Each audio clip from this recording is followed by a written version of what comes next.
Hi friends, तर तुम्ही ते बघितलंच. आम्ही निघालो होतो आता मस्त समुद्राकडे जायला. छान फ्रेश वगैरे झालो, थोडा वेळ आराम वगैरे केला आणि मग आता इथे हळूहळू आपलं निघलो. मग इथे त्याच्यानंतर आम्ही पोचलो बीचवर. तुम्ही बघू शकता समुद्र किनाऱ्यावर इतकी गर्दी होती आणि बरेच लोक होते, कारण संडे होतं त्यामुळे. आणि रुजुलनी जसं पाणी बघितलं, रुजुलची एक्साइटमेंट तर नेक्स्ट लेवलच झाली होती. त्याला काही भीती नाही, काय नाही, काय नाही, नुसतं पाण्याकडेच चला बोलत होता तो. आणि इथे यांनी नाही जायचं म्हटलं, तो माझ्याकडे आला की चल बा म्हणून. पण मी त्याला म्हटलं मी पण नाही येत आहे. आणि त्याला काही असं म्हणजे वाटत नव्हतं की इतकं पाणी येतं कसं. पण हे एक्सपिरियन्स आम्हाला घ्यायचंच होतं आणि मला माहीत होतं की हा म्हणजे याला पाण्याचं काय वाटणार नाही आहे, कारण याला पाणी खूप जास्ती प्रचंड आवडते. त्याच्यामुळे ते बघू शकता त्याची मस्ती. मस्त पाण्यामध्ये खूप वेळ एन्जॉय केलं.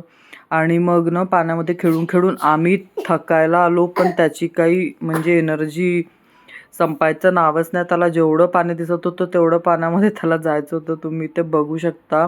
आणि त्याला बघून मस्त खुशी वाटत होती. आणि त्याच्यासोबत त्याने आपला बड्डे मस्त आपल्या मनाने छान एन्जॉय केला. आणि मग असं वाटलं आम्हाला की आमचा जो डिसिजन होता बाहेर त्याला घेऊन जायचं, तो छान होता.